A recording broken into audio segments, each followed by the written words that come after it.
Hello, hello.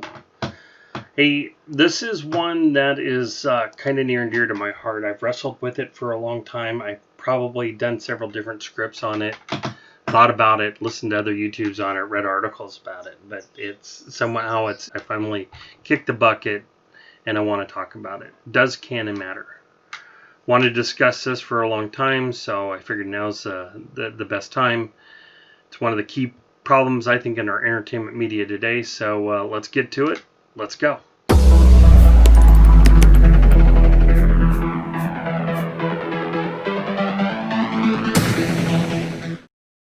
About a month ago, I listened to the YouTube channel Midnight's Edge. They did a video called Does Star Wars Canon Matter?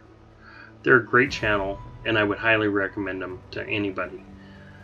In their video, they share what Star Wars group story member named Matt Martin recently declared that fans can pick and choose what is canon in Star Wars because it's all fake anyway. Martin's statement about the stories being fake anyways doesn't make a lot of sense. Yes, the story is fantasy, but the stories are real in the reality that they exist in. They're real to the fans who have spent time immersing themselves into these stories. George Lucas created a reality with his imagination and brought it to the big screen to share.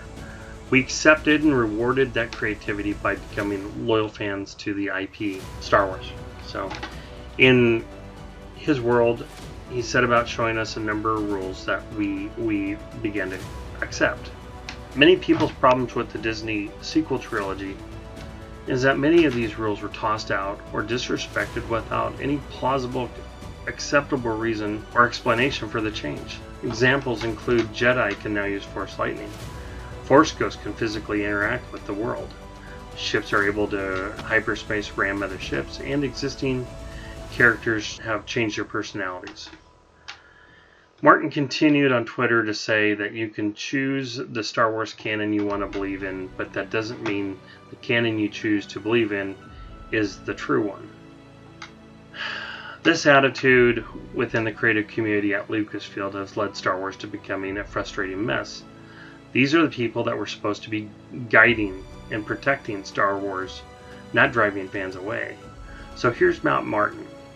If you can't tell, myself and many other fans disagree with his opinion and are questioning Disney's choice in handing the reins of protecting continuity to a person who is disloyal to the IP.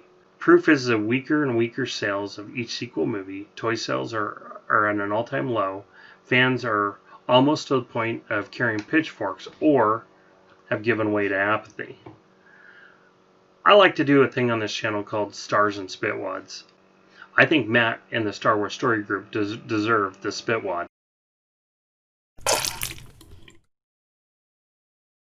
So that's a good recent example in movies, but what about comics? What is canon? In fiction, canon is the material accepted as officially part of the story in the fictional universe of that story. It's been explained as the rules of the world or part of the storyline. Canon is called by some as continuity.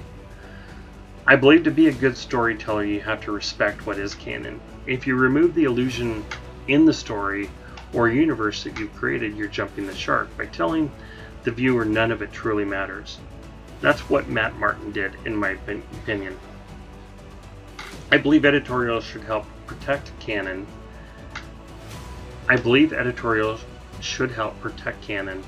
These are the rules for how the world works and who the characters are. Failure to do so will break the illusion of the story and what they want you to believe. Think of some of the best run titles. Why did they work? I think it's because they stayed true to the title, characters, theme, and what transpired before. An example is the Claremont run on X-Men. He had a 16-year run on the title and created a lot of great characters and some of the most memorable storylines. Claremont was an advocate for real character change and growth. The idea of bringing the original team into the future for a long-term arc where they would be running around again as teenage versions of themselves doesn't seem to vibe with what Claremont saw as his role of the characters. To him, all life progressed and ended. And I think that's what we want. We want to grow with the characters. So this is why canon is important. It establishes rules. There's lots of movies that, as an example, there's lots of movies that have time travel. When these rules are set up and shared with the viewer, they say, these are our rules. These rules become canon unless the creator can share some logical and believable reason as to what was explained before is wrong. So let's look at a few movies. Time Cop, same matter can't occupy the same space. Back to the Future, you can travel to a specific time and date, but not space. Bill and Ted, you can travel to a specific date, time, and space. Terminator, you must be covered by organic matter to travel through time.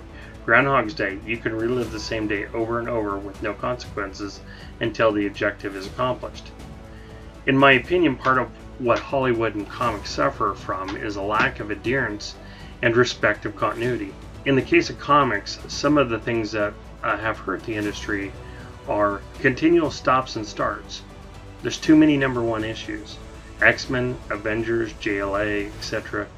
don't allow the reader any time to get into the plight of the characters. Chris Claremont did this for the X-Men. Marv Wolfman and George Perez did this for Teen Titans. If you think of all the most memorable arcs and storylines in comics, it's because of a long-running team or creator properly set the table and guided you along on the journey with those characters. Another problem is breaking continuity. If the reason for the change is not believable, you're asking for fans to go elsewhere. Why would they invest in a character or story if the creator or the guardian of the IP doesn't respect it? Unbelievable character changes. Iceman is all of a sudden gay because of lazy writing when there is no historical reason or believability that he ever was. Revealing that Cap is and always has been a member of Hydra, a character that has been the living embodiment of freedom and liberty and has risked his life countless times over and over, is all of a sudden a Nazi. Too many creative changes and changing talent. In the X-Men's case, you had some members of the team the X-Men team go untraceable to tracking, secondary mutations only to drop it a couple years later, make uncharacteristic character personality changes, and too quickly evolving team lineups. I really like how the Avengers used to do it way back when, is you just had a core team, and either the team would build or people would come and go. Titans did the same thing, and in the Avengers case, when the team got too big, they'd do an old order Chalif, and they would right size them down to 7 members. The other point is violating previous rules and limitations. Not everyone can be an Omega level mutant. If Cyclops can punch a hole through a mountain, then he should instantly kill people when he hits them with his I-beam. So you have to keep some things standard. You have to keep some things consistent.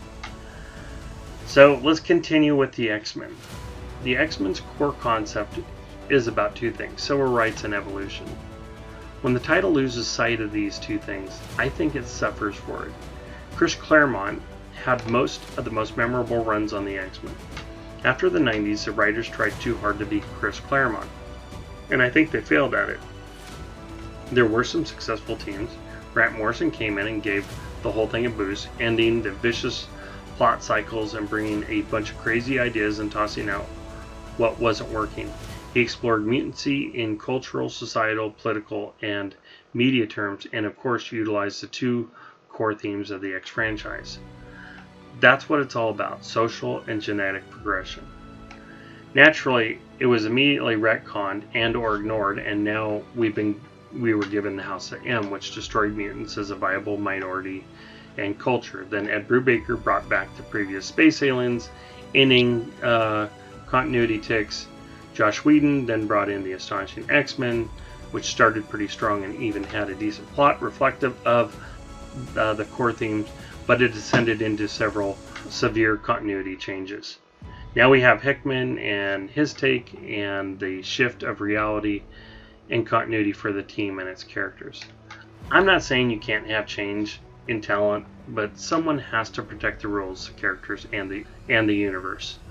Oh, you want to bring a character back? Well, we need to create a plausible reason for doing so. So why is canon important? Because I believe if you don't respect it, then why share your audience? Both movies and comics suffer because of poor editorial support for Canon. Matt Martin is an example of exactly what is wrong with our entertainment. Creators and those that hold the keys to our favorite IPs today, whether they're Star Wars, Ghostbusters, The Last of Us 2, or your favorite comic title, have to respect the canon.